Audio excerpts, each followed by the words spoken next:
the Enlightenment, the Age of Reason, the 18th century. This period was poised on the cusp of the single greatest transformation in the way human societies have lived, the Industrial Revolution, a true revolution in human society and human economy that would profoundly transform everything about the way human beings live. If we return back to our very earliest discussions about the nature of justice, we remember that justice is giving each person what they are due, their desert. That's Aristotle's conception of justice. And Aristotle says that there are three categories of justice. Corrective justice, when a crime has been committed, when someone has involuntarily been injured. Transactional justice, when there's an exchange, that the value of what's exchanged should be equal, fair, proportional. And distributive justice, the idea that some goods are finite, especially property and honor, and they must therefore be distributed in a way that is fair. And for Aristotle, this is according to merit, and for Aristotle, it's according to excellence, according to virtue. So these basic categories of justice, corrective, transactional, and distributive, would persist across all of human history as basic domains, basic problems of justice.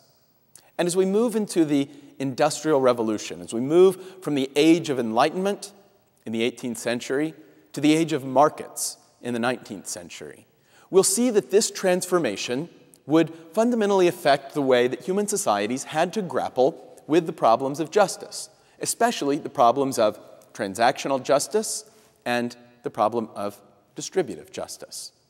The Industrial Revolution, an economic transformation that has its roots in England, in the discovery of new forms of power. This is at the absolute foundation of the Industrial Revolution, that humans learn that they can capture energy from new sources. Until the age of industry, humans had been dependent on organic forms of energy, on their muscles, on animal muscles, or on fuel, burning wood. But the Industrial Revolution would allow humans to discover that they could harness new forms of energy, coal, steam, fossil fuels, and it would open up a revolution in human productivity and a change in the very structure of human social organization. Remember the world of Aristotle, the world of the ancient Greeks and the Romans. It's an agricultural world. And when Aristotle imagines property, he imagines land. And he imagines that property is finite and that the amount of property is fundamentally unchanging. It's a pie. And the size of the pie for Aristotle fundamentally doesn't change. It doesn't get smaller or larger. This is the nature of agricultural economies. They're dependent upon the land, they're dependent upon human labor, and upon the resources of the land for the primary commodity that is produced, food. Now, there are certainly changes in the productivity levels of pre-industrial economies, of agricultural economies. But these are relatively minor. And in comparison with the productivity changes that would be unleashed by the forces of the Industrial Revolution, they are minuscule. So that the most successful of pre-modern economies, while they were certainly more effective and more productive than lesser productive economies in the pre-industrial period, wouldn't compare to the post-industrial economies, the kinds of prosperity, the kinds of productivity that would soon be achieved by human societies. The Industrial Revolution is a complex phenomenon. It has its roots in the scientific revolution, as people gradually realized that they could harness the discoveries of science to technological innovation. It has its roots in the expansion of trade, which had been expanding since the Central Middle Ages, which had come to engross the Atlantic world and become a fundamental part of English society by the 17th century. The Industrial Revolution would transform the very nature of economic production. It would move people out of the fields and into the cities. It would move people off of their farms and into the factory.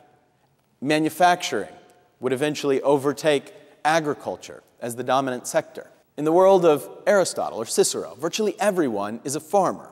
Everyone lives off the land. Everyone's labor is invested in agricultural production. A huge proportion of ancient society is agricultural. Now, this is true across the Middle Ages and deep into the early modern period. Although there were stirrings of change in the late Middle Ages and the early modern period, nevertheless, the world of 17th century England, of early 18th century England or America, is still a profoundly agricultural world. The ordinary person is a farmer, a villager, who owns a little land, who survives off of their labor, who lives directly off of the produce of the earth. The Industrial Revolution would change all that. It would cause the rise of cities. It would cause the growth of manufacturers. It would cause transformations in the way that people related to property and the way that people made their living. The Industrial Revolution would change the nature of human societies, and it would do so by increasing the levels of productivity. The Industrial Revolution would change that assumption of Aristotle, that the size of the pie is fixed. The finite pie that is a problem in distributive justice has to be allotted in a certain way, is changed when the size of the pie isn't stable. Pre-industrial societies live around the level of subsistence. There's not extensive amounts of wealth to be distributed. But in an industrial society, there will be vastly more wealth. These are far more prosperous societies with much higher levels of productivity. And so the question will remain the same. How do you distribute a finite amount of goods? The problem of distributive justice is the same. The problems of transactional justice, how do we decide what is an equal exchange, will become even more pervasive and important in a society that's increasingly built on new kinds of relationships, relationships of exchange, contractual relationships. And so the questions that are raised by Aristotle remain the same. But in the industrial world, the conditions are very different. And so in the course of these coming lessons, we explore the problems of distributive and transactional justice through the thinkers who observed the transformations of the Industrial Revolution.